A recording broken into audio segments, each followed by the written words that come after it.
Press conference हो रही है, सीधे रुक करते हैं।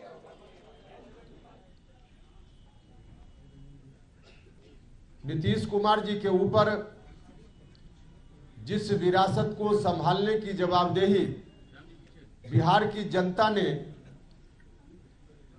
2005 में मुकम्मल तौर पे दी, उसके पहले जननायक कर्पूरी ठाकुर जी के निधन के बाद जननायक की वह विरासत, उसको संभालने की जवाबदेही बिहार के लोगों ने श्रीमान लालू प्रसाद यादव जी के ऊपर दी थी। लालू जी को बहुत बड़ा समर्थन मिला, उस विरासत को संभालने की जवाबदेही उनके ऊपर आई, जनता ने उसके अनुकूल उनको ताकत भी दी, सत्ता में आए। लेकिन कुछ ही दिनों के बाद शुरुआती दौर में तो निश्चित रूप से लालू जी ने भी जनता की भावना का ख्याल रखा और जननायक कर्पूरी ठाकुर जी की जो विरासत उनके हाथ में गई थी उसके अनुरूप कुछ कदम उठाए। लेकिन बाद के दिनों में उनमें भटकाव आ गया। जितना बड़ा समर्थन उनको जनता का मिला था, उस समर्थन का इस्तेमाल दो तरीके से किया जा सकता था। एक, उस समर्थन से मिली हुई ताकत का इस्तेमाल जनता के लिए हो सकता था। समाज की अंतिम पंक्ति में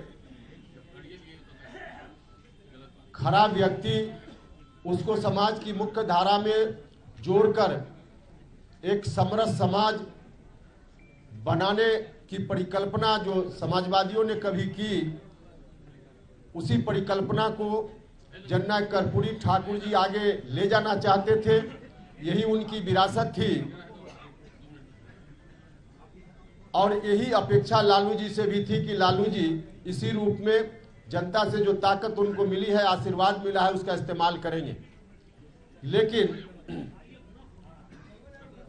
बाद में चलकर भटकाव उनके अंदर आ गया।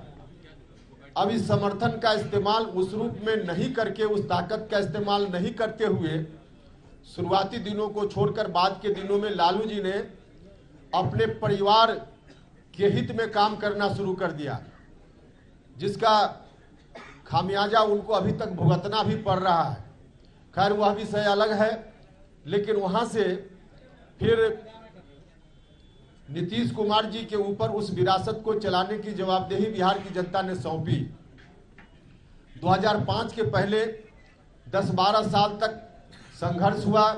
1994 में समता पार्टी बनी।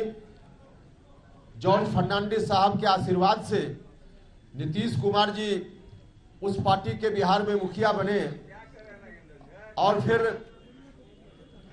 संघर्ष का दौर चल पड़ा। उस वक्त जो बिहार चल रहा था, जल रहा था बिहार, झुलस रहा था बिहार, जनता तंग थी, तबाह थी, परेशान थी। उस स्थिति से बिहार को बाहर लाने के लिए 10-12 वर्षों तक संघर्ष चला नीतीश जी के नेतृत्व में। और तब बिहार के लोगों ने नीतीश जी को आशीर्वाद दिया, नीतीश जी को ताकत दी। हम सब लोग भी उनके साथ संघर्ष के दौर में रहे।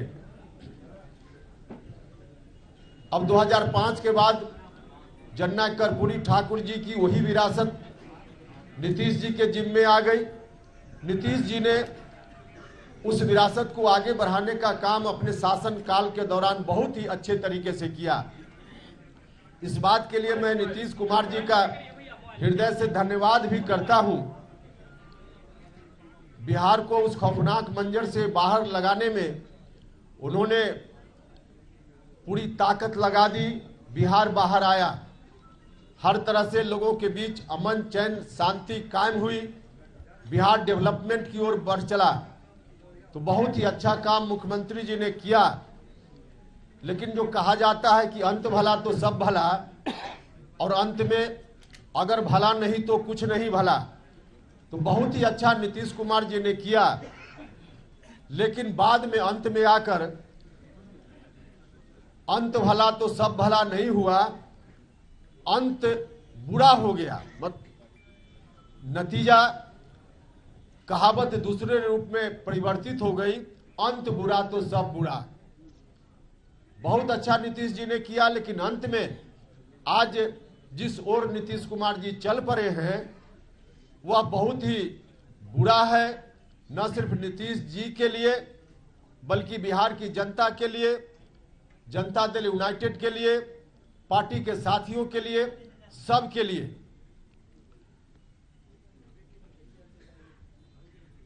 2020 में विधानसभा का जो चुनाव हुआ था उस वक्त हम उनके साथ फिर से चुनाव के बाद उनके साथ आ गए, क्योंकि उस वक्त बिहार की जनता का जो आदेश मिला था नीतीश कुमार जी को और मुझको,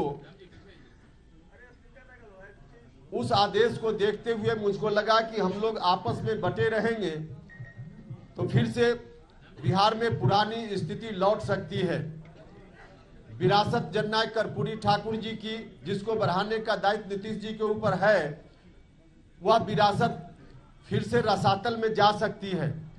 तो नीतीश जी ने मुझको आवाज दी और नीतीश कुमार जी के साथ हम खड़े हो गए। पूरा जो कुछ भी उस वक्त मेरे हाथ में राजनीति की दृष्टि से था, सबको न्यौछावर करके नीतीश कुमार जी के साथ हम हो गए। कहने वाले तो यह भी कहते हैं कि इन्होंने अपनी पार्टी को जिंदा रखने का काम किया आरएलएसपी को, लेकिन सरासर ऐसे लोग झूठ बोलते हैं, गलत बोलते हैं।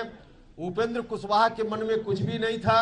उपेंद्र कुशवाहा ने अपना सर्वस्व राजनीति में जो कुछ भी था सब न्यौछावर करके उनके साथ आना स्वीकार किया था, और वह भी तब जब उन्होंने कहा था कि मेरे साथ आइए, और मुझको भी लगा था कि परिस्थिति वैसी है तो उनके साथ चले गए। सब कुछ चल रहा था अपनी जगह, लेकिन बाद में चलकर जो गठबंधन पहले चल रहा था बीजेपी के साथ, उस गठबंधन से हटकर नया गठबंधन बनाने की बात होने लगी। उसको भी हमने स्वीकार किया कि चलिए पार्टी की मजबूरी है तो इस गठबंधन को भी स्वीकार करना चाहिए। लेकिन उस वक्त भी गठबंधन बनने से पहले राष्ट्रीय अध्यक्ष जी को, मुख्यमंत्री जी को हमने कहा था कि गठबंधन जरूर हो, आप अगर चाहते हैं यही रास्ता है तो कीजिए, लेकिन इसका नेतृत्व आप अपने हाथ में रखिए, नीतीश कुमार जी के हाथ में हो।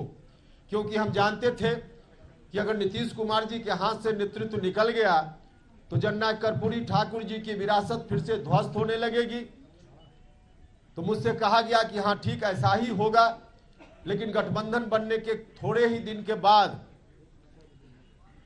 न सिर्फ आरजेडी के लोगों की ओर से गठबंधन के बारे में कोई डील की गई है उसकी चर्चा होने लगी, उसका दावा होने लगा, बल्कि स्वयं नीतीश कुमार जी ने सार्वजनिक रूप से यह कहना शुरू किया कि हम अब आगे बिहार का दायित्व राष्ट्रीय जनता दल के नेता के ऊपर।